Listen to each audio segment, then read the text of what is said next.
Lève tes mains. Oh, Poyoza Linzambe. Yoza. Oh, hey Yahweh. Hey, hey Yahweh. Oh, Poyoza Linzambe. Yoza Nzambe.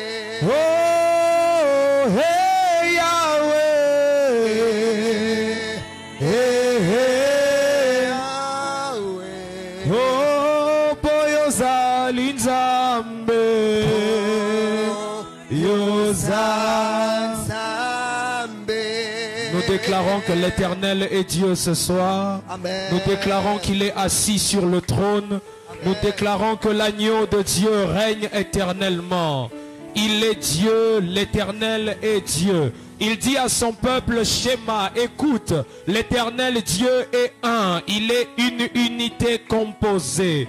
Nous proclamons ce soir que tu es Dieu et nous déclarons par ta parole que tu nous feras du bien ce soir au nom puissant, précieux et glorieux de notre Seigneur Jésus. Quelqu'un m'aide à acclamer le Seigneur très fort ce soir. Est-ce que tu peux être debout et acclamer le Seigneur? Amen, amen. Acclame le Seigneur comme un vivant. Acclame le Seigneur comme quelqu'un qui a vécu sa grâce. Acclame le Seigneur comme quelqu'un qui est conscient de sa gloire en ce lieu. Acclame le Seigneur comme un récipiendaire de la grâce. Ah, célèbre-le comme une victime de sa gloire. Sa gloire est tombée sur moi et m'a complètement transformé en un autre homme. Est-ce que quelqu'un qui est conscient de ces choses peut pousser des cris de joie en l'honneur de celui qui demeure éternellement, celui qui ne connaît ni changement ni ombre de variation, celui qui est le donateur de toute grâce, celui qui est le consommateur de notre foi ce soir. Et c'est celui que nous sommes en train de glorifier de tout notre être. Et c'est celui que nos cœurs, que nos mains célèbrent. C'est celui qui s'appelle le Narcisse du Saron. C'est celui qui est tellement précieux à nos yeux. Quelqu'un peut m'aider à le célébrer encore, encore et encore. Gloire, gloire au Seigneur. Amen. Alors que nous sommes debout, je nous propose ces deux textes que nous allons lire ensemble. J'aurai juste besoin de deux personnes ce soir qui vont m'aider à lire chacun des textes. 1 Roi chapitre 17, versets 1 à 10. 1 Roi chapitre 17, 1 à 10. On ira de manière textuelle. Je vais expliquer le premier texte et ensuite le deuxième. 1 Roi chapitre 19, versets 1 à 8. Ce sont les deux seuls textes que nous allons lire. Et dans mon enseignement, je ne vais pas citer beaucoup de textes ce soir. Je vais juste introduire et ensuite on va décoller la semaine prochaine. 1 Roi 17, 1 à 10. Qui veut lire, il peut juste lever sa main. Et 1 Roi 19, 1 à 8. Rapidement. Je suis dans le livre de 1 Roi, chapitre 17, le verset 1er. Je vais lire jusqu'au verset 10. Je lis au nom de Jésus.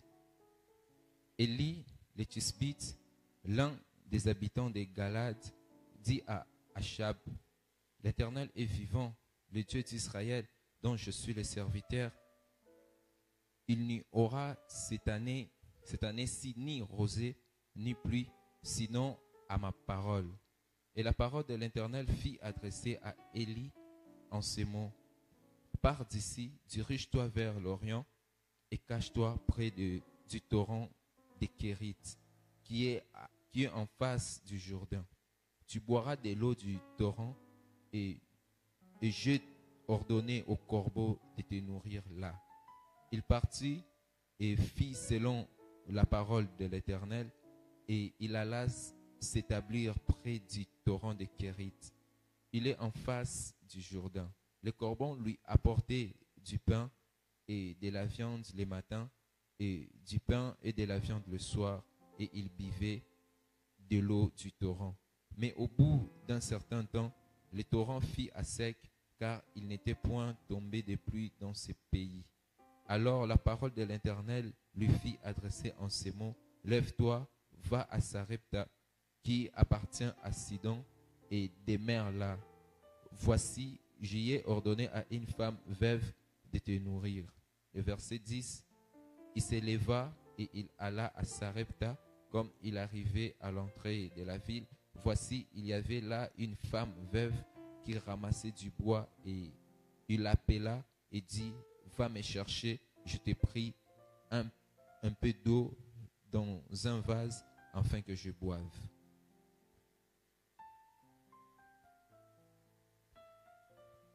Verset Semer, 1 Roi chapitre 19, les versets 1er à 8. Akab raconta à la reine Jézabel tout ce qu'il avait fait Élie et comment il avait fait périr par l'épée tous les prophètes de Baal. Alors Jézabel envoya un messager à Élie pour lui dire: Que les dieux me punissent très sévèrement si demain à la même heure je ne te fais pas subir le sort que tu as infligé à chacun de ces prophètes. Élie prit peur et s'enfuit pour sauver sa vie. Il se rendit d'abord à Beersheba, dans le territoire de Juda, où il laissa son jeune serviteur. Puis il s'enfonça dans le désert après avoir marché toute une journée. Il s'assit à l'ombre d'un genêt isolé et demanda la mort. Ce n'est trop, dit-il, maintenant l'Éternel, prends-moi la vie, car je ne vais pas mieux que mes anciens. Il se coucha et s'endormit sous le genêt. Soudain, un ange le toucha et lui dit: Lève-toi et mange.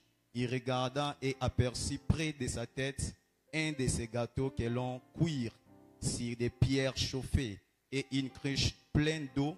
Il mangea et pit, puis se recoucha. L'ange de l'Éternel revint une fois et une seconde fois, le toucha et dit: Lève-toi, mange, car autrement les chemins seraient très longs pour toi. Il se leva, mangea et pit, puis fortifié par cette nourriture, il marcha 40 jours et 40 nuits jusqu'à la montagne de Dieu à Horeb. Amen. On peut se rasseoir et acclamer la parole du Seigneur.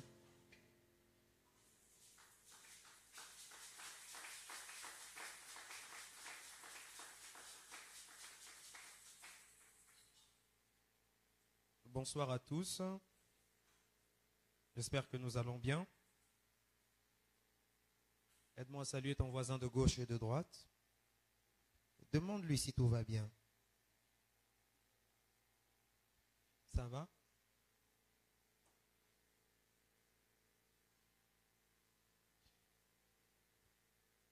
Alors, ce soir, je vais commencer avec vous une nouvelle série d'études bibliques. Nous allons faire un petit marathon dans la Bible, mais comme j'ai l'habitude de le faire depuis un certain temps, nous ferons des études vraiment biographiques en se concentrant bien sûr sur un personnage de la parole de Dieu. Et quand je finirai mes études biographiques, on pourra maintenant rentrer vers nos enseignements classiques, comme vous savez, qu'on le fait généralement ici, comme j'aime bien le faire. Mais vous allez m'excuser, ces derniers temps, je serai vraiment dans les études des personnages. Je pense qu'il y a des personnages intéressants dans la parole de Dieu. Quand vous étudiez leur histoire, vous apprenez énormément. Dernièrement, nous avons étudié Jacob et les différentes étapes qui ont caractérisé sa vie. Et vous avez vu, nous avons tiré quelques leçons importantes pour notre vie chrétienne. Et je pense aussi que dans la vie d'un autre homme, d'un autre prophète, il y a beaucoup de choses à apprendre, beaucoup de choses à comprendre. Et cette fois, nous allons nous pencher un peu sur la vie du prophète Élie. Et le grand thème que nous allons poursuivre, c'est un thème que j'ai tiré par rhétorique. J'ai vraiment cherché à attirer votre attention en prenant ce thème, le corbeau, virgule, la veuve et l'ange. Le corbeau, la veuve et l'ange. Je vais vous expliquer maintenant pourquoi est-ce que j'ai choisi ce thème et pourquoi est-ce qu'il m'est venu à l'esprit. Mais avant cela, j'aimerais d'abord placer le but de mon enseignement. Je serai avec vous pendant 4 mercredis et nous serons en train d'apprendre énormément de choses. Et surtout pour ceux qui sont appelés au ministère, il ne faut pas manquer. Ça sera au même moment une école du ministère parce que je considère tous les membres de mon assemblée comme des serviteurs de Dieu. N'est-ce pas? Alors ici, il n'y a pas des bandits simples, il n'y a pas des choses, ça c'est seulement réservé à la classe des sacrificateurs. Veut dire, Shekinah, Ruben. Non. Ça veut dire, peu importe que tu sois intercesseur, que tu sois chantre, tu es déjà sacrificateur, serviteur de Dieu, n'est-ce pas? Et tu as droit à recevoir une nourriture spirituelle consistante. C'est même ma raison d'être là, ces 4 mercredis. Je vais sacrifier mes soirées que j'aime bien passer tout seul dans la présence de Dieu. Mais cette fois, je les passerai avec vous. Ça va? Alors, tu vas dire à ton voisin, regarde celui de gauche et de droite, dis-lui, ne rate aucun mercredi.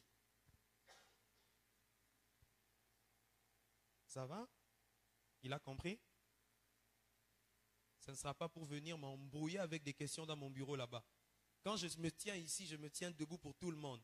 Donc, celui que je veux voir venir à mon bureau, me poser des questions auxquelles j'ai déjà enseigné, je te demanderai simplement d'aller voir les autres pasteurs.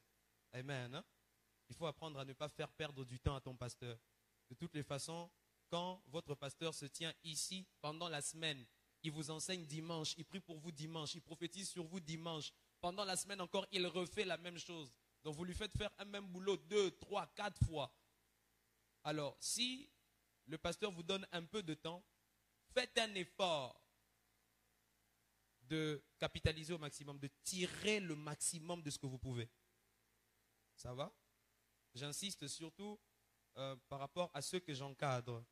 Vous encadrez des fois une dizaine de personnes, je dirais des dizaines de personnes dans le ministère. Des gens me posent des questions. Il y a des gens, même quand je suis au boulot, allô pasteur, la Bible dit, je dis, franchement, tu ne peux pas attendre le soir. Non, mais il t'appelle quand même pour te poser des questions. Or, les questions qu'il te pose là, tu avais déjà dit ça dans un enseignement, mais il n'était pas là. Regarde encore ton voisin. Dis-lui, ne manque pas. Pasteur Kevin, ne viens pas à la maison me poser des questions auxquelles j'ai déjà répondu. Ça va? Actuellement, j'encadre près d'une 50aine de serviteurs de Dieu. Alors, imaginez maintenant, si chacun de vous, je dois donner à chacun de vous 1 heure, 1 heure, 1 heure, 1 heure. C'est compliqué. Quand je me tiens debout ici, c'est pour vous tous. On est d'accord? Alors, quand je suis en train de parler, profitez-en au maximum. Parce que des fois, tu vas m'écrire sur WhatsApp, je vais te répondre après 2 jours. Vous expérimentez ça, non? Ce n'est pas ma faute. Si je te montre mon inbox maintenant, là, je reçois, j'ai plus de 300 messages en attente. Ça va? Je répète encore, ne rate aucun mercredi ce mois-ci. Alléluia. Amen ou pas amen? Hein? Surtout les choristes. Oh non, papa, j'ai des questions sur la Bible. Je vais répondre aux questions. Amen. Hein? Ok, j'ai fermé ma parenthèse. C'est important de dire des choses comme ça. Parce que des fois, on pense que le pasteur nous néglige alors que le pasteur donne tout ce qu'il peut donner, mais c'est nous qui ne sommes pas là pour recevoir. Ça va? Alors, voici maintenant.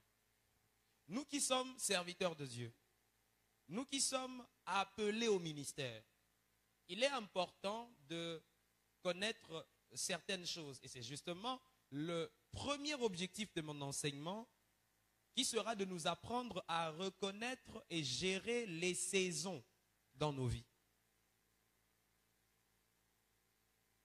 Ça, c'est une classe, c'est un cours prophétique auquel peut-être plusieurs serviteurs de Dieu n'ont pas encore été exposés. Et c'est important, surtout pour se maintenir, durer dans le ministère, de savoir ce qu'on appelle une saison. Quelqu'un dit avec moi saison. Le terme saison est généralement utilisé dans le vocabulaire prophétique. Donc quand vous entendez un prophète ou un homme prophétique, vous parlez de saison. Quand il dit une saison va commencer, il veut parler de quelque chose. Et nous allons apprendre avec vous comment gérer certaines saisons de notre vie. Ecclésiaste chapitre 3, verset 1 au verset 8. Écoutez ce que le prédicateur dit. Il y a un temps pour tout.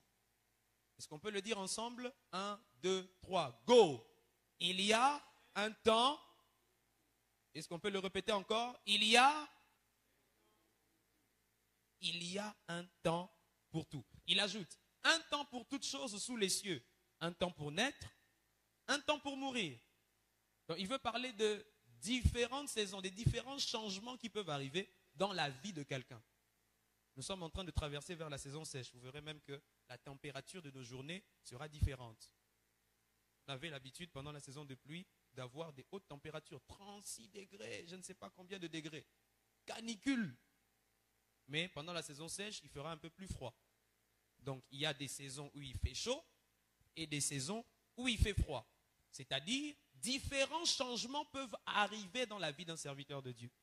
Et maintenant, il faut reconnaître que c'est la saison sèche pour acheter une couverture. Eh bien, il faut reconnaître que c'est la saison de pluie pour réparer le climatiseur. Alors, la manière dont tu vas te comporter, ta réaction dépendra de la saison. Mais maintenant, il faut reconnaître quelle est la saison dans laquelle tu te trouves. Et c'est là que je vois plusieurs même de mes mentorés se tromper. Tu es dans une saison où il faut naître, toi tu meurs. Compliqué. Il ajoute ceci. Un temps pour planter, un temps pour arracher ce qui est planté. Donc il y a un temps où on sème, un temps où on récolte.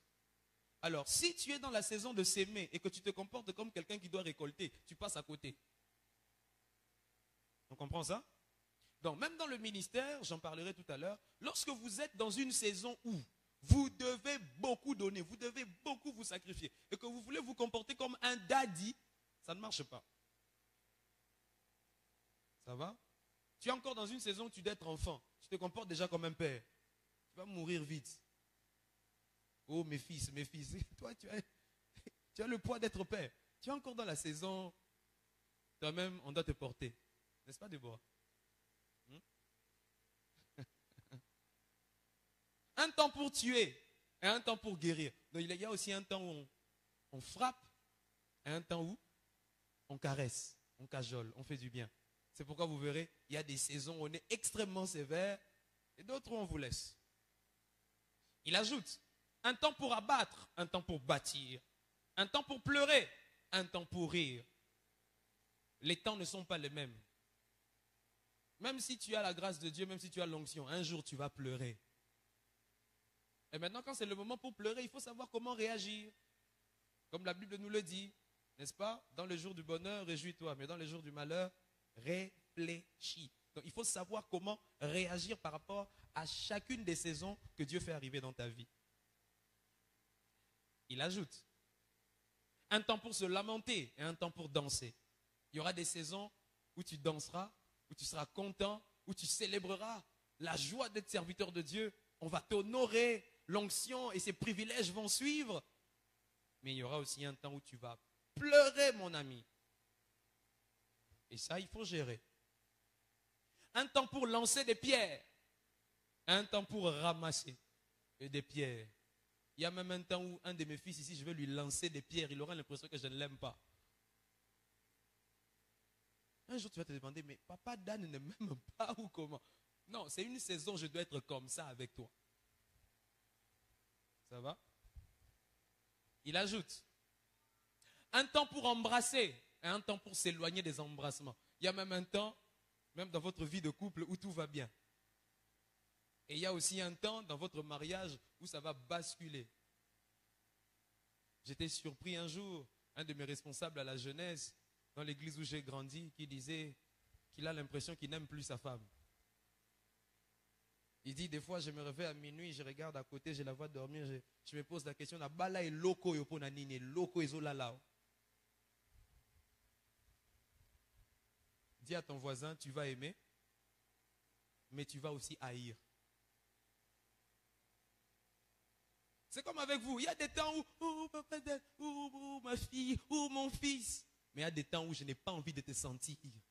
Je te vois ici, quand je te regarde seulement, tu comprends que non.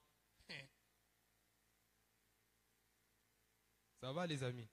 Ça arrive. Et la maturité, c'est aussi comprendre que les saisons changent dans la vie. Ça va? Et nous allons même voir qu'il y a des amitiés saisonnières. Il y a des moments où tu peux être attaché à certaines personnes. Quand la saison s'arrête, détache-toi. Si tu continues de t'attacher à eux, Dieu va vous séparer dans la brutalité. Ce qui fait souvent que dans certaines relations, par exemple, ça se termine mal. Dieu vous avait déjà dit depuis longtemps, séparez-vous bien. Mais toi, tu ne voulais pas. Alors Dieu maintenant occasionne un petit problème. Et après ce problème-là, vous allez expérimenter une cassure de la relation au point où vous n'allez même plus vous parler. Pourtant, à un moment, on fait des affaires ensemble et puis il faut sortir. Et c'est important de reconnaître une saison où Dieu ne veut plus que tu sois avec quelqu'un. Il y a des saisons où tu seras avec papa et des saisons où tu vas te battre seul.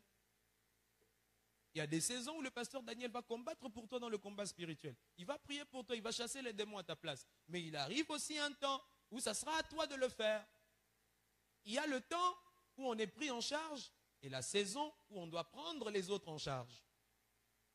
Il y a des saisons où tu fais des caprices parce que maman est là. Mais certaines saisons, tu vas manger tout ce qu'on te donne parce que personne ne sera là. Il ajoute. Un temps pour chercher, un temps pour perdre. Donc il y a des saisons dans la vie où vous allez perdre aussi. Et il faut savoir gérer. Il ajoute. Un temps pour garder, un temps pour jeter. Un temps où je garde un enfant, un temps où je le jette aussi. Donc certaines personnes se verront un jour appeler à mon bureau, mon fils, ma fille, je dois te jeter quelque part. Ton temps, ta saison avec moi est terminée. Et c'est là que Keila va pleurer. C'est là que Mokondi va dire, ah papa, on a raté. Non, au fait, il y avait un temps où je devais te garder, un temps où je dois te libérer. Un temps pour déchirer, un temps pour coudre. Un temps où je déchire, un temps où je repars. Un temps pour se taire, un temps pour parler. Il y a des saisons comme ça. Il y a des temps où Dieu te dit, on t'accuse, tais-toi. Mais il y a aussi des saisons où Dieu te dit, quand on t'accuse, parle. Ce christianisme-là, oh non, tu sais, si on t'accuse, bon écoute, il ne faut pas parler. Non, non, non, non, ça dépend des saisons. Ça dépend des saisons. Il y a des saisons où quand tu m'escroques, je te laisse. Mais il y a des saisons où tu m'escroques, je te mets en prison. Bon, par exemple, je me souviens l'année passée, Dieu m'avait dit, Daniel, subis tout ce qu'on va te faire. Ce qu'on va te faire là, subis. Mais à la fin de l'année passée, Dieu m'a dit, c'est le moment maintenant. Écoute, sors tes griffes. Avant, je n'étais pas comme ça. Est-ce que j'étais comme ça avant? Non. Ça dépend des saisons. Donc, en ce moment, si tu es ouvrier, tu blagues. L'être. Parce que c'est ce que Dieu m'a dit de faire. Quand Dieu te dit de te taire, tais-toi. Quand tu dois parler, parle. Il ajoute un temps pour aimer et un temps pour haïr. Et il finit un temps pour la guerre et un temps pour la paix. À un moment, il y aura la paix entre nous. Mais à un autre moment, la guerre va commencer. C'est comme le jeu auquel on jouait quand on était petit. La guerre a commencé.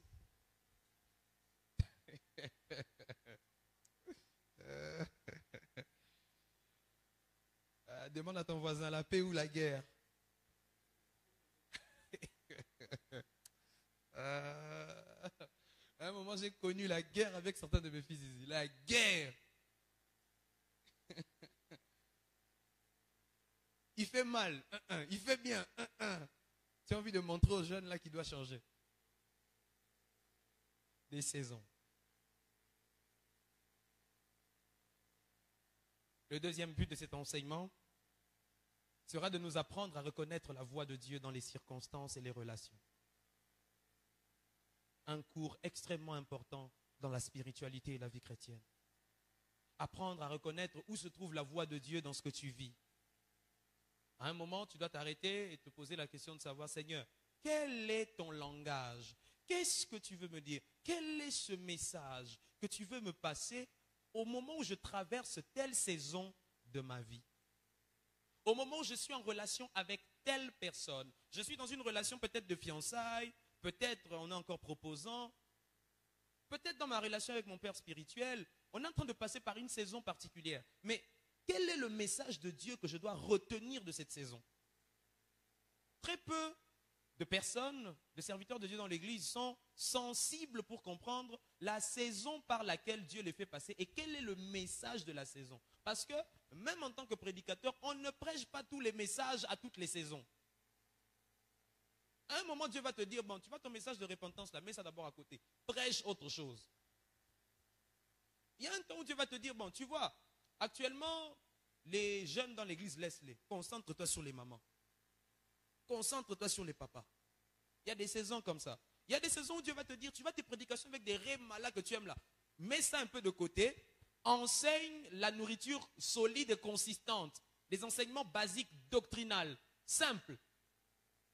Mais lorsque vous n'avez pas cette lecture du message de la saison, vous serez en train de prêcher, d'enseigner pour vouloir impressionner les gens. Et c'est là que vous tombez dans le plus grand piège de cette génération en tant que prédicateur, la séduction. Vous deviendrez, au lieu d'être un prédicateur, un séducteur. Ah non, c'est quel type de message que les gens aiment ce jour-ci? Bon, alors, vous serez directement ballotté par tout vent de doctrine et de prédication qui se prêche, je ne sais pas, tu entres dans le New Age, tu sors du New Age, tu entres dans l'universalisme, tu entreras dans toutes les hérésies possibles parce que tu cherches l'approbation des hommes. Et ça, c'est une erreur grave. La Bible en parle, Job 33, verset 14. Dieu parle cependant, tantôt d'une manière, tantôt d'une autre. Et c'est la fin qui me fâche. Et l'on n'y prend point garde. Donc Dieu a parlé. Dieu t'avait parlé au travers de cette saison-là. Élie, lorsque tu étais dans la grotte, Dieu voulait te dire quoi? Lorsque Élie est à Kérith, lorsqu'il est chez la veuve de Sarepta, et lorsqu'il est dans le désert, ce n'est pas le même message. Des messages différents. Même serviteur de Dieu, même prédicateur, mais différents messages. Comment expliquer ça? La saison est différente. C'est que Élie expérimente dans la grotte. Ce n'est pas la même chose qu'il expérimentait quand il était à Kérith. C'est différent. À Kérith, tu es calme. Dans la grotte, Jézabel te suit. C'est différent. Tu ne prêcheras pas de la même façon. Tu ne prêcheras pas de la même façon dans une saison où Dieu t'appelle à Bandal et dans une autre saison, Dieu t'appelle à Mideda. Les principautés de Mideda et de Bandal sont différentes. Ce n'est pas le même message. Au début de mon ministère, je n'étais pas autant penché sur le combat spirituel. Je parlais même avec un de mes amis à Bukavu. Je lui disais, écoute, le milieu dans lequel moi je travaille, il y a beaucoup de pasteurs qui sont arrivés là-bas, ils sont morts. Alors, moi je suis venu avec, la dextérité doctrinale de chaque André Verdon. Mais après, j'ai compris que la vitesse des mamans au langues aussi doit venir. Si ça ne vient pas, je vais mourir. Vous voyez ça? C'est pourquoi vous verrez qu'au début, c'était beaucoup plus une saison d'enseignement, affermissement. Mais après, sortez les machettes, sortez l'épée du fourreau. Allons attaquer. Ah oui, il y a une saison pour la paix et une saison pour la guerre. Au moment où tu dois faire des prières de combat, lorsque tu commences à faire des prières de repentance, même Dieu ne comprend pas. Je dis, mais papa, bazo attaquer au coup, bazo attaquer yo. Et papa, bibisa munduki. Non, oh Seigneur, pardonne-moi. Mais il y a quelqu'un derrière toi. Des fois, Dieu t'envoie sur un terrain où tu dois sérieusement prêcher le feu du Saint-Esprit. Mais toi, tu commences à prêcher le baptême d'eau. Donc, au lieu de donner le feu, tu donnes l'eau.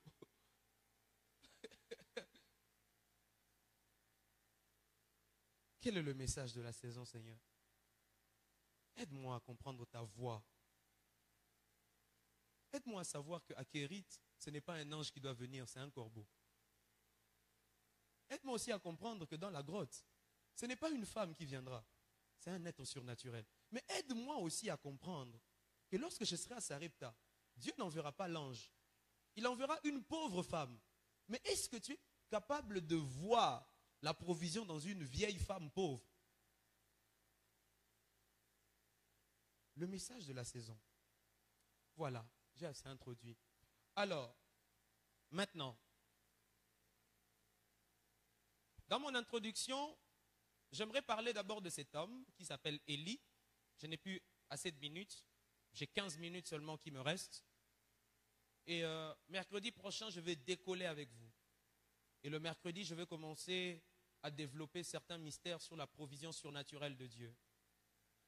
Lorsque vous commencez le ministère et lorsque vous avancez dans le ministère, votre capacité et vos moyens diffèrent. Au début, c'est souvent le faible commencement. Mais maintenant, vous devez, au fur et à mesure que vous êtes en train de traverser des saisons avec Dieu, comprendre les moyens par lesquels Dieu vous rend fort.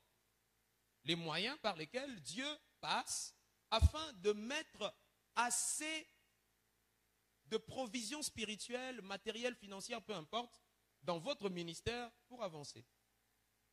Et un homme nous enseigne ces choses, il s'appelle Élie. Élie est un prophète dont nous avons lu l'histoire dans 1 Roi, chapitre 17, au verset 1er, c'est là que son histoire commence. Élie en hébreu, Elihaou, signifie l'Éternel est mon Dieu. Et c'est quand même assez surprenant, c'est curieux quand même, hein, que la signification de son nom corrobore avec la mission que Dieu lui avait donnée.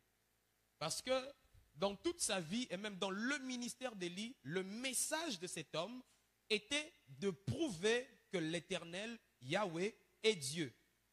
Et son but était de montrer la supériorité de Dieu par rapport aux idoles ou aux petits dieux avec petit d qui étaient adorés à l'époque. Donc, Hélel est dirigé par un couple qui a introduit les dieux étrangers dans la nation d'Israël.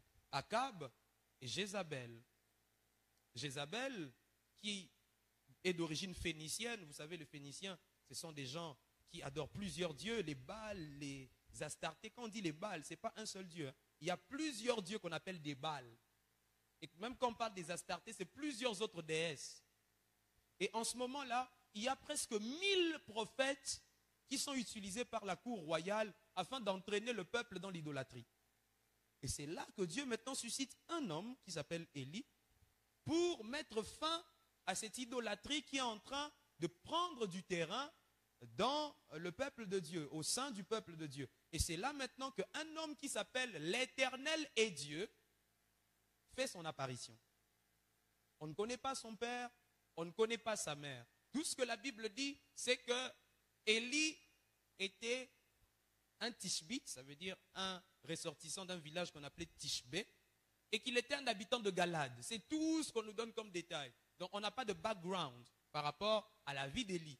Tout ce qu'on sait, c'est que c'est un homme que Dieu a suscité en ce moment-là, et dont la signification du nom peut ressortir la mission que Dieu lui avait confiée. Et vous verrez même, ici, dans 1 Roi chapitre 18, au verset 21, la Bible dit, alors Élie s'approcha de tout le peuple et dit, jusqu'à quand clocherez-vous de deux côtés? Parce qu'en ce moment-là, certains priaient au même moment Dieu et les dieux de Baal. Et Élie leur dit, si l'Éternel est Dieu, allez après lui. Donc le but d'Élie était de montrer au peuple qu'ils doivent abandonner les dieux étrangers afin d'adorer, de révérer, de célébrer uniquement Yahweh, l'Éternel Dieu. Et même au verset 39, la Bible dit, quand tout le peuple vit cela, après que le miracle se soit accompli, le feu est descendu du ciel, quand tout le peuple vit cela, ils tombèrent sur leur visage et dirent, c'est l'Éternel qui est Dieu. Finalement, Élie a accompli sa mission ce jour-là. Son nom qui veut dire l'Éternel est Dieu s'est accompli. Vous savez, le plus grand succès dans le ministère, c'est accomplir le but du message pour lequel Dieu vous a envoyé. Le but du ministère, ce n'est pas d'abord de faire des foules, de remplir des stades, de remplir des salles. Ça, c'est quand vous êtes encore bébé que vous cherchez ça. Vous n'avez encore rien compris. Lorsque vous comprenez votre appel, vous allez savoir que même si votre message touche vraiment une personne et que cette personne-là est réellement transformée à la manière dont Dieu le voulait, vous avez réussi. Jean-Baptiste n'avait pas de caméra devant lui. Comment vous expliquez qu'un gars qui crie dans le désert, Jésus l'appelle le plus grand de tous les prophètes? Hein? Attends, il n'avait même pas de micro. Il n'a même pas d'argent pour s'acheter un micro. Bon, ça n'existait pas à l'époque. Bref. Bon, c'est comme quelqu'un qui est en train, il va là dans la forêt équatoriale en train de crier. Qui l'entend? Des pygmées. Mais Dieu dit, non, c'est lui là le meilleur pasteur du Congo. Ah non, c'est une blague. Ah, écoutez-moi, la réussite dans le ministère, c'est l'atteinte du message que Dieu vous a confié dans les cœurs des auditeurs. Qu'est-ce que Dieu t'a dit de dire? Lorsque tu le dis et que le peuple est transformé, tu as fait ta part. Ils sont tombés le visage contre terre et ils ont dit, c'est l'Éternel qui est Dieu, c'est l'Éternel qui est Dieu. Écoute-moi, il arrivera un jour où un homme sera réellement touché par le message que Dieu t'a donné. Si Dieu t'a donné le message de repentance, un homme se repentira authentiquement. Si Dieu t'a donné peut-être le message du baptême de feu, du baptême du Saint-Esprit, il arrive un temps où ton message aura l'impact escompté dans le cœur des cibles que Dieu t'a confiées. Eliaou, l'Éternel est mon Dieu. Je l'ai dit tout à l'heure, il était originaire du village de Tishbé. Bon, j'ai essayé de faire des recherches sur Tishbé, je n'ai pas trouvé grand-chose. Je n'ai pas voulu vous embrouiller avec des détails géographiques inutiles. Je veux être efficace dans mon message. Mais ce qui est sûr, c'est un village qui se trouvait dans un territoire nommé Galade et qui était à l'est du Jourdain à l'époque.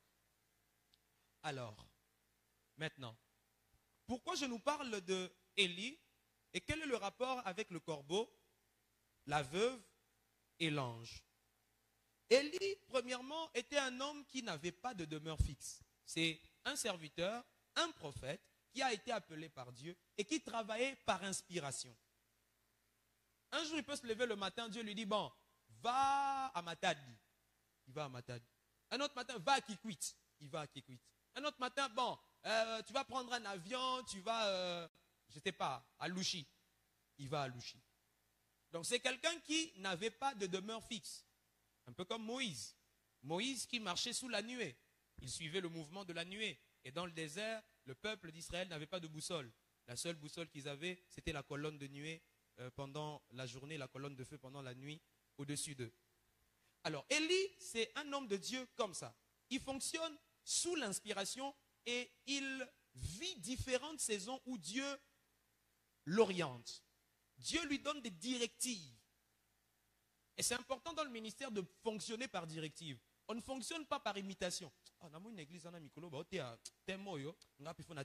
non, non, non. En fait, on fonctionne parce que Dieu t'a dit. Pasteur, on comprend ça? On n'a pas mis Sako dans l'église parce que le pasteur Daniel aime le terme Sako. Non. Il y a un ange qui s'est révélé au pasteur qui lui dit Sako. Ça va? Et c'est comme ça qu'on fonctionne. On ne fonctionne pas par ambition, surtout dans le ministère. Lorsque vous êtes en train de diriger des gens et que vous marchez à l'aveuglette, vous êtes en train de jouer un peu comme, allez, essai-erreur. Est-ce que Simba?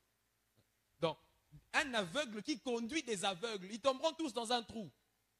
Alors, Élie était un visionnaire. Élie voyait. Et vous savez, même lorsque Élie devait être enlevé, il connaissait même le chemin par lequel il devait passer et traverser le Jourdain.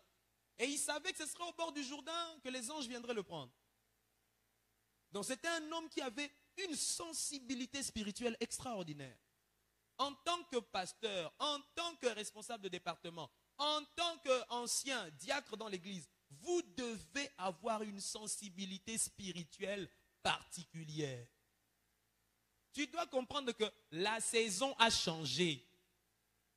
Cette saison, je dois apprendre à prêcher parce que juste après, il y a des opportunités qui vont venir. Cette saison, je dois apprendre à adorer parce qu'il arrivera qu'on me laisse des retraites. Je vais faire comment si je n'ai aucune idée de comment chanter devant les gens. Cette saison ici, je dois apprendre comment tenir plus longtemps dans la prière parce qu'une responsabilité m'attend. Tu dois avoir une sensibilité pour savoir où est-ce que Dieu est en train de t'orienter. Et un homme spirituel sait la prochaine étape. Ouais. Quand Dieu veut déplacer un homme spirituel, il sent. Moi, je sens. Et ces derniers temps, je suis en train de sentir que Dieu m'emmène quelque part. C'est comme ça. Et même quand tu es célibataire, un célibataire spirituel sent quand le mariage approche, même si elle n'est pas encore là.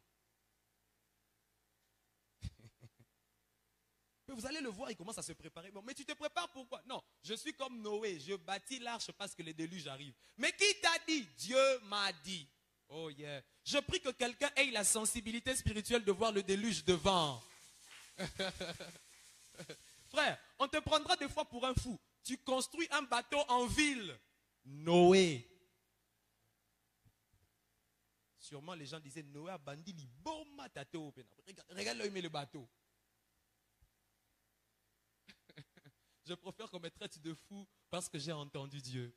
Mais la bonne nouvelle est que la révélation finit toujours par s'accomplir. Et elle va justifier le serviteur de Dieu qui a même fait ce que les gens pensaient être fou. Ah, mais il est jeune, non, lui aussi peut profiter de sa jeunesse. Non, non, non, moi j'essaie là où Dieu m'amène, jeune homme. Alors, cet homme qui s'appelle Élie, Dieu l'envoie. Dans 1 Roi 17 que nous avons lu, la Bible dit Dieu l'envoie au torrent de Kérit. Mais avant ça, cet homme, sous l'inspiration, déclare qu'il y aurait une sécheresse pendant 3 ans et demi. Il dit, Sidon à ma part. La sécheresse commence, il n'y a plus de pluie, le peuple est dans la pauvreté, il n'y a plus à manger, la famine frappe. Mais Dieu l'oriente au torrent de Kérit. Il dit, va au torrent de Kérit parce que j'ai ordonné aux corbeaux de te nourrir. Donc, Élie savait qu'il y avait des corbeaux à Kérit qui l'attendaient. Les corbeaux, la Bible dit qu'ils les nourrissaient de pain et de viande, le matin et le soir, dans le texte de 1 Roi 17 que nous avons lu. Mais il arrive un temps, le torrent de Kérit sèche. Après ça, Dieu maintenant lui dit, va à Sarepta. Le même Dieu qui t'a dit, va à Kérit, te dira aussi, va à Sarepta. Quand tu sens une sécheresse dans ta vie, comprends qu'il y a un message derrière. Je ne sais pas comment il a entendu.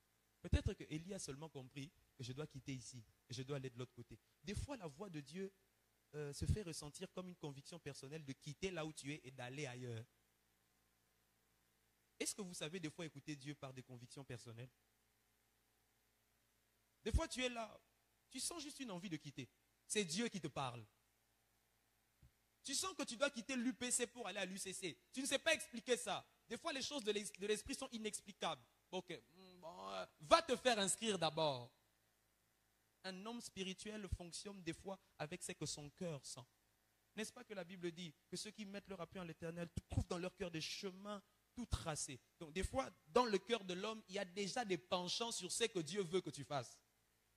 N'attends pas une vision. Des fois, ça ne sera pas une voix audible. Mon fils va à UCC. Vous suivez trop les films. Super bouquin à abîmer les enfants.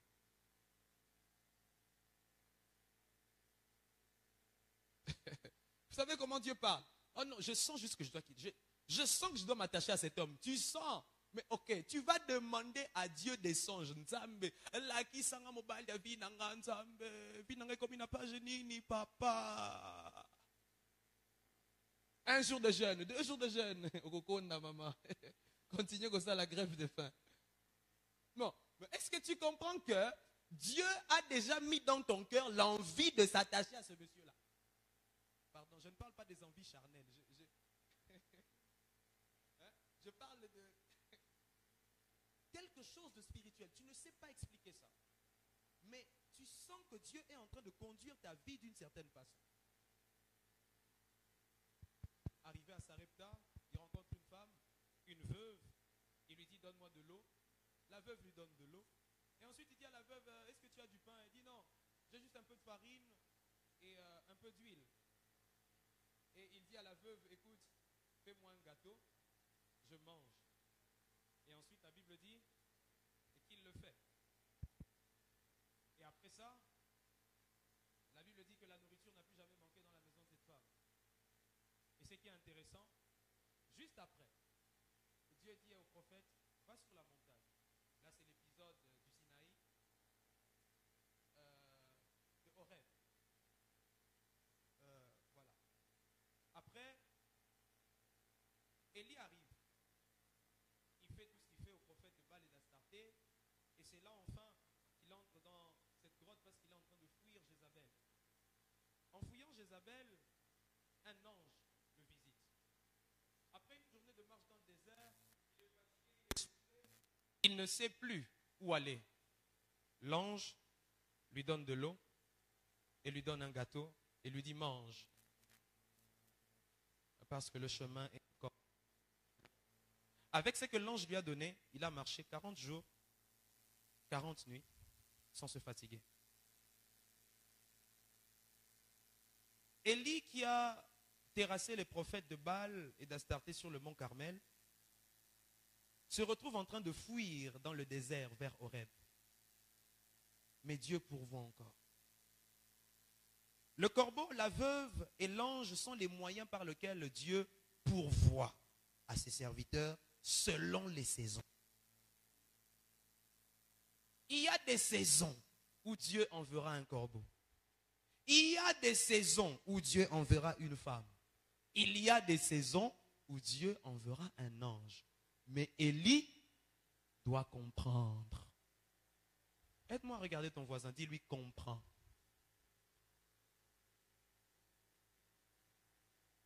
Combien d'Élie sont chez la femme alors que l'ange l'attend dans la grotte? Eh oh! Élie. Combien d'Élie sont sur le tombeau de Kérit alors qu'il a déjà séché depuis longtemps et que peut-être la veuve est en train d'attendre? Première des choses à noter. Dieu envoie à ses serviteurs un soutien pour chacune des saisons de leur vie. Dieu envoie à ses serviteurs un soutien pour chacune des saisons. À la saison de Kérit, Dieu envoie les corbeaux. À celle de Sarepta, Dieu envoie la veuve. Et à celle du désert, Dieu envoie l'ange.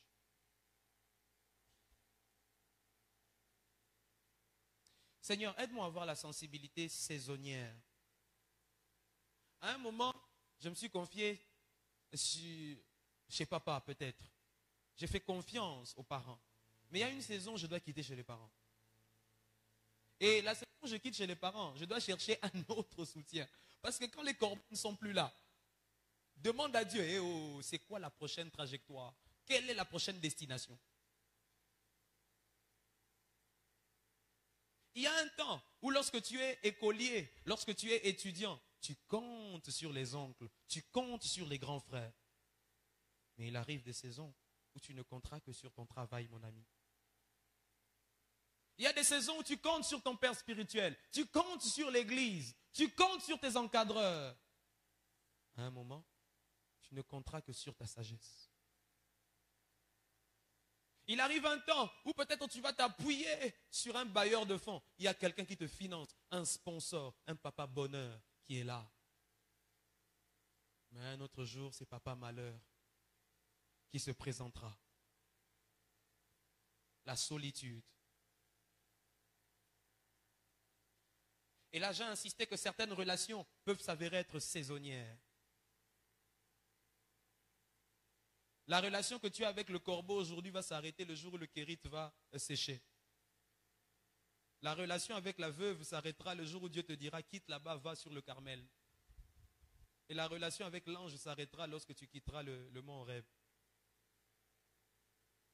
Tu dois savoir que toutes les amitiés ne sont pas éternelles. Il y a certains amis, quand on a fini l'université, c'est fini. Hein? Il y a d'autres, dès qu'on s'est marié, ça s'est arrêté. Hein? Ah oui. Hein? Il y a d'autres, tu quittes une ville, tu vas à une autre ville, ça s'arrête. Hein? Il y a d'autres, depuis le jour où tu as eu le boulot, tous les amis qui ont l'habitude de faire des soirées, là, de fêter tous les jours. Parce que toi, tu as une discipline professionnelle, tu ne peux plus les suivre. Depuis le jour où tu as donné ta vie au Seigneur, écoute-moi, tous ces amis-là qui t'emmenaient dans des coins bizarres, ben, la saison est finie. On doit se séparer. Il y a même des ruptures amoureuses où, allez, avec ces textes-là, il faut dire bye-bye. Ah oui? Et ce soir, il y aura beaucoup de bye-bye. Non, vous me connaissez, hein? Non, non. C'est important parce que, écoute-moi, Élie, tu ne peux pas rester avec les corbeaux toute ta vie. Non. Ça doit s'arrêter à un moment. Le mercredi prochain, je vais approfondir, surtout sur le corbeau. Vous allez comprendre qu'on a beaucoup de corbeaux dans nos vies qui doivent nous quitter. Les kiombo, il faut les combés, c'est ça? Hein?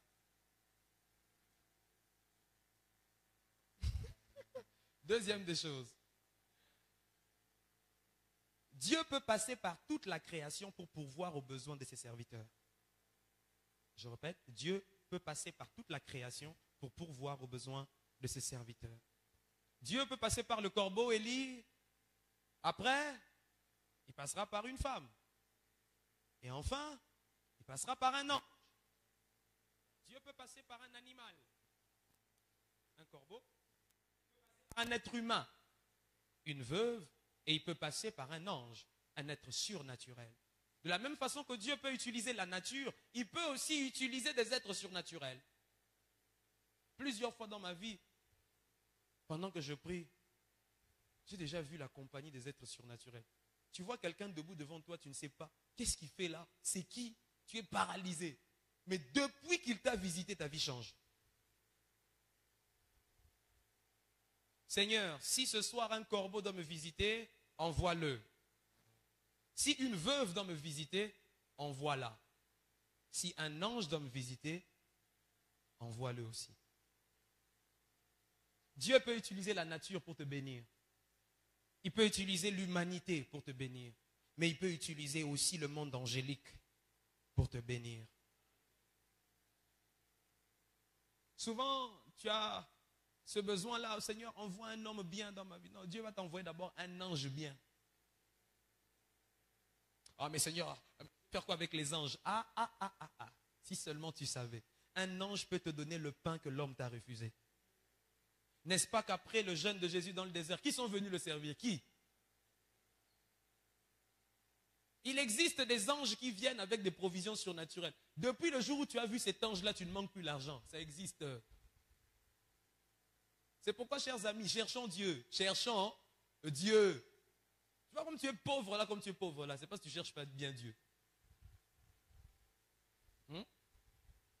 Il y a des anges qui circulent dans cette église tous les jours. Ils attendent seulement que quelqu'un fasse une prière. Toi, quand tu viens là, tu ne pries pas. Tu ne regardes que les ampoules depuis que tu regardais.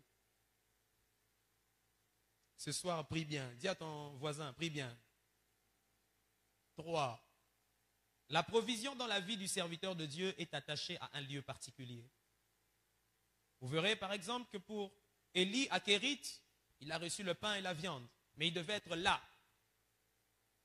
Et même le nom de Dieu, Yahweh Jireh, ce n'est même pas vraiment un nom qui est directement donné à Dieu. Quand vous lisez Genèse 22, j'en parlerai, ne vous inquiétez pas, j'introduis juste aujourd'hui. Lorsque Abraham nomme Yahweh Jireh, il appelle la montagne, c'est-à-dire le lieu où il a reçu le bélier.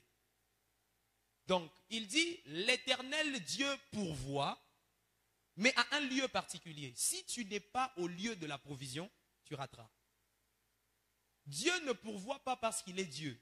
Dieu pourvoit parce que tu es au lieu de la provision.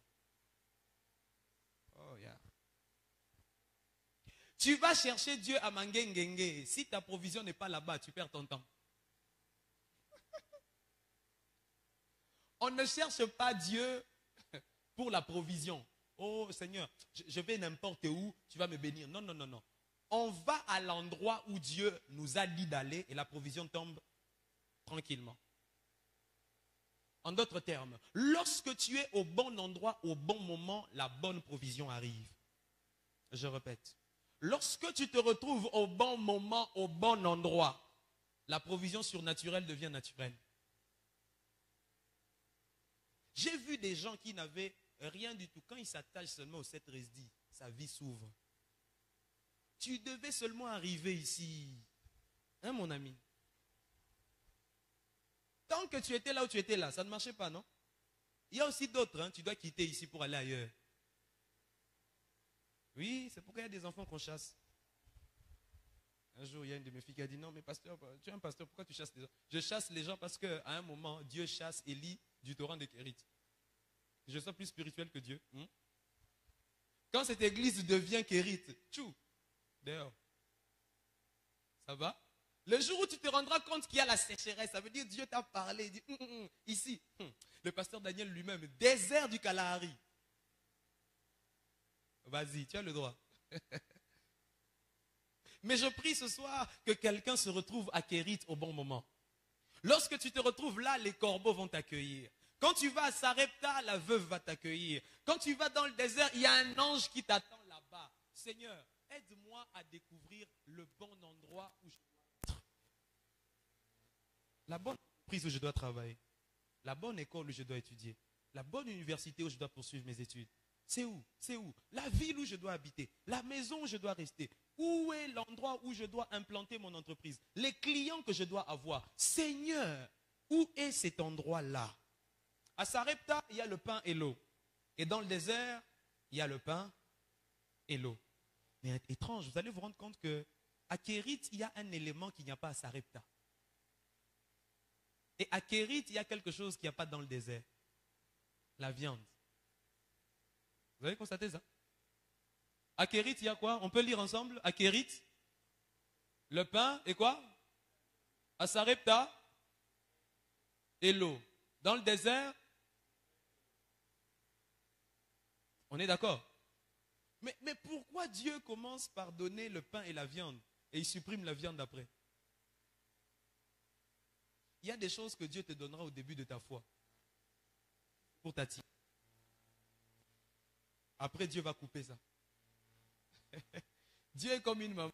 Tu vois, quand tu es petit, on te donne tout, le lait, le gigos. Est-ce qu'aujourd'hui on te donne ça encore? Donc, il y a de ces choses, plus tu grandis, moins Dieu te les donne.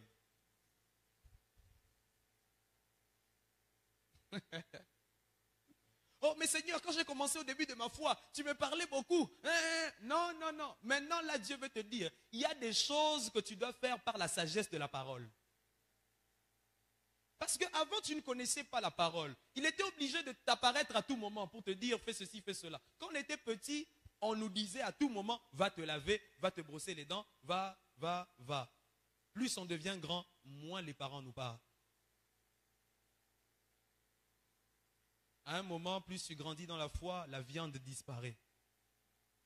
Ah mais Seigneur, avant quand le pasteur Daniel me touchait, j'ai tombé des témoins, je ne tombe plus. Tu ne tomberas plus. Seigneur, j'ai envie de sentir les sensations là. Je me souviens un jour, après l'école d'affranchissement, il y a un jeune homme, un de mes fils qui vient me voir, un très bon lingalaphone, il dit, pasteur, na banzite te na kangwami.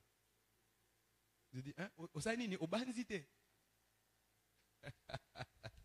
Je lui pose la question pourquoi. Il me dit, ah, na quoi ite? Parce qu'il était en train de voir les autres tomber, au fait. Moi qui vous parle, je ne suis jamais tombé sur une position de main. En fait, il y a de ces choses que tu peux vivre au début de ta foi. Mais c'est juste pour que Dieu te donne les goûts des choses spirituelles. Ensuite, pam, ça s'arrête. À toi d'apprendre. Je prie que Dieu coupe la viande à quelqu'un ici. Oh, tu n'as pas dit amen. Regardez, vous ne comprenez pas. Dieu va vous couper la viande, les amis. Au début, là, exaucé, tu voyais beaucoup. Tu ne vas plus voir, mon ami. Maintenant, pour voir, tu dois jeûner, n'est-ce pas? Non? Avant, tu voyais. Maintenant, là, tu vas chercher Dieu. Dieu va t'apprendre la discipline. Je prie que quelqu'un sorte de Kérit, entre dans Sarepta. Et qu'il quitte Sarepta et entre dans le désert. Tu n'as pas dit amen. Tu voulais que je déclare la bénédiction? Seigneur, coupe la viande à quelqu'un. Coupe. Est-ce que quelqu'un peut faire cette prière? Seigneur, coupe la viande dans ma vie. Merci. Exaucé. 4. Chacune des saisons dans nos vies vient avec sa visitation particulière. On va bien le voir à partir de mercredi prochain. Le corbeau vient avec la provision. Il vient avec la nourriture. Lorsque vous êtes dans la saison du corbeau, vous êtes encore un enfant. Dieu vous prend en charge. Et ensuite, à Sarepta, vous verrez, après l'épisode où Élie multiplie la nourriture, il ressuscite l'enfant de la veuve de Sarepta. C'est la saison de résurrection. Et ensuite, l'ange, dans le désert, donne une direction claire. Il dit à Élie, continue jusqu'à la montagne, jusqu'à Horeb. Il y a des saisons où Dieu va te gâter avec la nourriture. Il te gâtera avec l'argent. Ça, c'est la saison du corbeau. Ensuite, il coupe. Il va mettre autre chose maintenant. Le miracle. Ensuite, il coupe. Ensuite, il fera autre chose. Le prophétique par l'ange. Même dans le ministère, on fonctionne avec des saisons. Tu ne vas pas enseigner ou prêcher comme tu as toujours prêché. Il y a des saisons où tu prêches beaucoup, tu enseignes moins. Il y a des saisons où tu enseignes beaucoup, tu prêches moins. Il y a des saisons aussi où le prophétique est très facile. Et lorsque vous comprenez ça, vous allez arrêter de vous culpabiliser. Je me souviens, il y a des saisons dans ma vie où je n'ai même pas prié, je touche un malade, il guérit. Il y a des saisons comme ça. Et c'est important aussi, pendant que vous êtes même en train de faire un service, les intercesseurs, les pasteurs et tout, vous devez reconnaître la saison dans laquelle vous êtes. Certaines saisons, le ciel est ouvert, tu vois la parole de connaissance opère facilement. À un moment, Dieu te dit, maintenant impose les mains. Il y a des saisons où Dieu te dit, n'impose les mains à personne. C'est comme ça. Dernièrement, je suis allé à Goma, Dieu m'a dit, n'impose pas les mains. Je parlais même avec mes fils et je leur disais, là-bas, j'ai prêché, les miracles se sont faits, je n'ai touché personne. Pendant que je prêchais, les gens guérissaient seulement. Et les témoignages venaient après. Ça va les amis? Donc vous verrez aussi, il y aura des temps où je ne prêcherai pas beaucoup. J'arrive, petite prédication, service 1 heure. C'est comme ça. Ça va? Dis avec moi saison. Il y a des saisons où tu as envie de beaucoup prier. Et d'autres saisons où tu pries normalement. Ça vous est déjà arrivé, hein? Des saisons où vraiment tu te mets dans la profondeur, tu entres vraiment, tu pries sérieusement. Et d'autres saisons où certaines sont prophétiques, d'autres sont miraculeuses, d'autres sont provisionnelles. Il y a des saisons où Dieu va te dire, écoute, tu as assez prié, concentre-toi maintenant sur ton commerce, concentre-toi sur ton travail. Parce que après avoir prié, tu dois manger au... Alléluia. Ce n'est pas que tu as prié et puis après tu dors dans une bicoque. Non. Non, ces histoires-là, non. Il faut reconnaître les saisons. Dis à ton voisin, reconnais la saison. Si je vous prends tous les mercredis, c'est parce que je sais que c'est une saison, je dois beaucoup s'aimer en vous. Ensuite, je vais vous lâcher. Janelle, je vais te lâcher. Tu m'écris, je ne réponds pas. Profitez maintenant. Ça va les amis? Ok. 5e et dernière des choses et puis on va prier. Notez, chacune des saisons dans nos vies vient avec un défi particulier. C'est vrai, chaque saison vient avec une grâce particulière. Oh oui, la résurrection est là. Oh oui, la directive prophétique est là. Oh oui, la provision surnaturelle est là. Mais chaque saison vient aussi avec un défi particulier. Celle de Kérit vient avec la sécheresse. Celle de Sarepta vient avec la faim et la soif. Mais celle de l'ange vient avec la peur. À Kérit, tout va bien. Mais à un moment, boum, Dieu coupe le torrent. Mais Seigneur, j'avais tout ce qu'il fallait. Tu perds le boulot. Mais Seigneur, c'est quoi cette sécheresse dans ma vie? Tu cherches l'emploi, tu ne trouves pas. C'est un défi. Mais la bonne nouvelle, la sécheresse n'a jamais tué Élie. Écoute-moi frère, la sécheresse ne te tuera pas. Je répète, la sécheresse ne te tuera pas. Je répète, même si le torrent s'éteint, toi tu vivras. Ce n'est pas parce que tu as perdu un boulot que tu dois mettre fin à ta vie. Oh non, la relation s'est arrêtée. Oh, un ami Tchassinga, un ami Diembika. Écoutez, ces histoires-là, c'est pour les païens. Oh, pour nous, enfants de Dieu, il y a de l'espérance pour tous ceux qui vivent. Même un chien vivant vaut mieux qu'un lion mort. Il y a toujours de l'espérance. Ça dit lui, il y a de l'espoir. Combien d'Élie meurent? Il se donne même la mort parce que le torrent a séché. Il y a encore quelque chose à faire. C'est lorsque tu sens que tu as envie de mourir que la gloire du Carmel est devant. Ne te tue pas. Ne te tue pas. Ma soeur, ne te tue pas. Même si tu as des pensées de dépression, ne te tue pas. Ne te tue jamais. Tant qu'il y a le souffle dans les poumons d'un homme, tout est possible. Mon ami, tout est possible. Ta vie peut basculer en un jour. Ensuite, il va chez la veuve. Et là, il rencontre une veuve pauvre. Dans une veuve pauvre peut se cacher une richesse inestimable. Ne valorisez jamais les gens par rapport à l'apparence extérieure. Des fois, l'apparence trompe. Hein? La grâce, elle est trompeuse. Des fois, tu vas rencontrer une vieille. À l'époque, les veuves étaient les personnes les plus pauvres dans la société. Il y avait les veuves et les orphelins. Et en ce moment-là, cette veuve n'avait rien. Là où tu trouveras quelqu'un qui n'a rien, c'est là où Dieu mettra quelque chose. Cet homme chez qui tu vas prier tous les soirs, pasteur, ne regardez pas les maisons de bonne vie là. Non. Allez prier même dans les maisons en tôle, dans les maisons des bicoques. Nyumba Boulongo, les maisons en terre. Allez là-bas. C'est là-bas qu'il y a quelque chose pour l'homme de Dieu. Tu verras, depuis le jour où tu as prié pour cette dame, ta vie s'ouvre. Que Dieu emmène un Élie vers la veuve de Sarepta.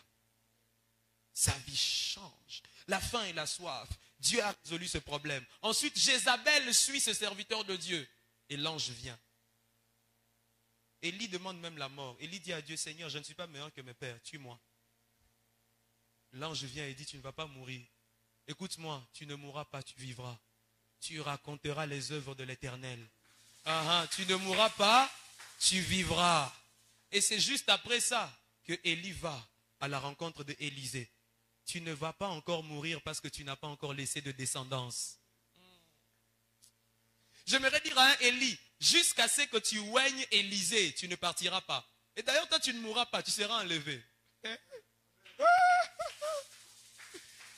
Je viens de dire à un Élie, la mort n'est pas pour toi, c'est l'enlèvement. Je comprends pourquoi Élie et Moïse sont apparus à côté de Jésus sur la de transfiguration. C'est parce qu'il y a un qui meurt, c'est Moïse. Mais il y a un autre qui ne meurt pas, c'est Élie. Ça veut dire qu'en Christ, il y a des gens qui mourront et qui ressusciteront après. Mais il y a des gens comme Élie qui ne mourront pas et ils seront enlevés. Et je prie que je sois parmi les Élie.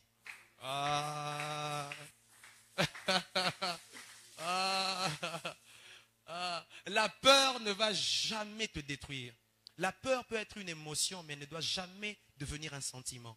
Une émotion est passagère, un sentiment est permanent. Écoute, ne laisse jamais la peur s'asseoir dans ton cœur.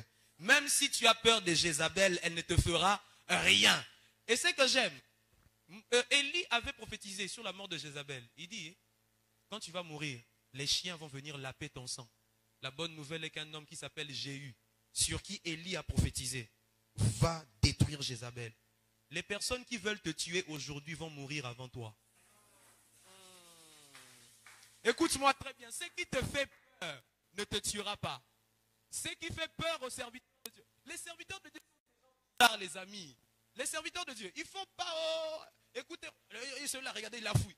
Il a fui, mais il est plus puissant que Jézabel. Fuir ne veut pas dire être faible.